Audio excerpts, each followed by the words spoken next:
Hey, it's the Empire. Don't forget to hit the like button, the subscribe button, and the bell icon for more videos. We taking over. Let's go, champ. Hit that like button, hit that subscribe button right now. Let's go. Hey, it's the Empire, Geoboxing Empire, Boxer Boxing. Nah, man, undefeated WBO welterweight champion, man, widely considered the best pound for pound fighter, man.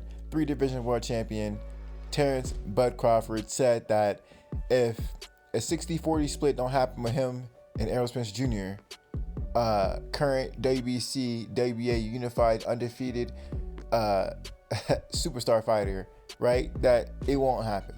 Now, this is wild stuff, man. You know, Terance Bud Crawford basically says in the statement that, you know what, Amir Khan is a bigger name than you. Because if you don't know, man, Amir Khan and Terance Crawford, when they fought, Amir Khan was paid $5 million and Terance Bud Crawford was paid $5.5 million. Now, that's basically a 50-50 split, man. That's pretty close to a 50-50 split. And he's saying that, you know what, me and Amir Khan can get closer to a half and half than me and you can. And that's wild stuff, man, because Amir Khan, while he's a phenomenal fighter, at the time Amir Khan didn't have a belt. And, you know, he wasn't the world champion at the time. Now, that being said, man, he did have a high profile fight before he fought Terance Bud Crawford, and that was with Canelo Alvarez. And maybe he had a lot of momentum going in to the Terance Bud Crawford fight, but that was like 2 fights prior to fighting Terance Crawford, right? After the Canelo KO, Amir Khan went to beat Phil LaGreco and Samuel Vargas in Britain.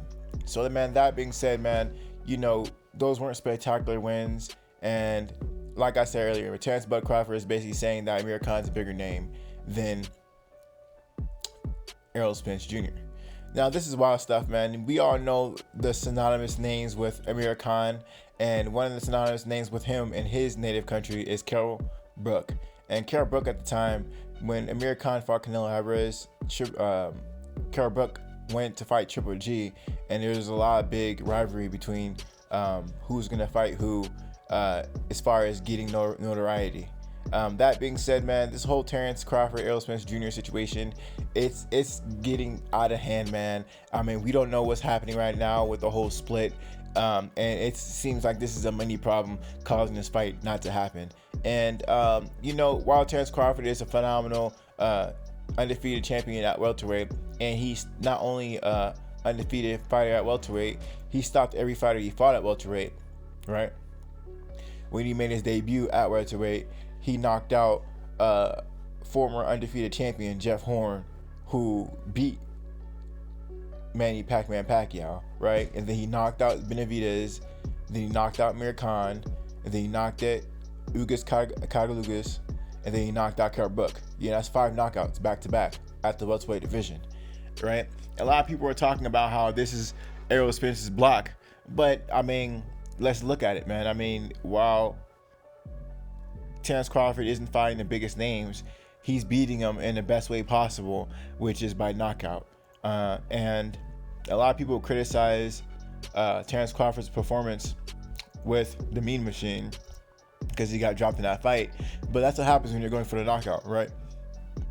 And that being said, while ERROL SPENCE Jr. is fighting the better competition, you know, people want to see knockouts. They want to see knockouts. And since ERROL SPENCE won a championship by stopping Carol Brook in the 11th round, you know, he's knocked out 3 of his last 5 opponents, right? He stopped Carol Brook to get the title, right? He made Lamar Peterson quit his stool. He knocked out Ocampo, but he went to UD with Mikey Garcia and split decision with Sean Porter.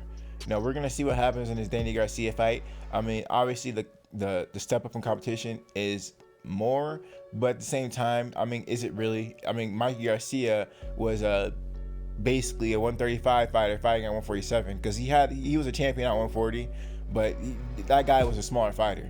You know, there's no reason why ERROL SPENCE Jr. shouldn't have been able to stop a Mikey Garcia who's not a true welterweight, right? So, you know, that being said, you know, Terance Crawford, while he's not fighting the best of the best competition, he's stopping all of them. And, you know, Errol Spence Jr., I guess it'd be a little much for him to stop someone like a Sean Porter because no one has ever stopped the guy. But Danny Garcia, we're going to see what he does with him come December 5th, man. This is going to be a wild fight. I guess they moved it back. I thought it was just next weekend. But, man, I guess they moved to December 5th. But, I mean, that being said, man, this is going to be a really big fight, man. I'm really excited to see Danny Garcia versus Errol Spence Jr. And, you know, Danny Garcia is a former unified champion at 140. And he's still a really big name in the sport of boxing, especially in the welterweight division. That fight with him and Keith Thurman for a unification fight, that was a big fight. You know, people were talking about that fight for a while, right? It was for a WBC and the WBA title, right? That made Keith Thurman, he ended up winning that fight by split decision. That made him the unified champion. So we're gonna see how Errol Spence comes in for this Danny Garcia fight. He's definitely gonna try to prove a point. He's coming off this car accident, and that is a big question mark to see if Errol Spence Jr. will come back as Errol Spence Jr. So yeah, man, you know, this whole thing plays out. It's all about logistics. If you look at the numbers, Terance Crawford is saying that Errol Spence Jr. is not worth Amir Khan because Amir Khan was paid basically a 50-50 split when they fought. Crazy stuff, man. Let me know how you guys feel about that. Thought I'd talk about it, man. Like, comment, subscribe. Just the Empire. GeoBox Empire. Peace. GeoBox Empire.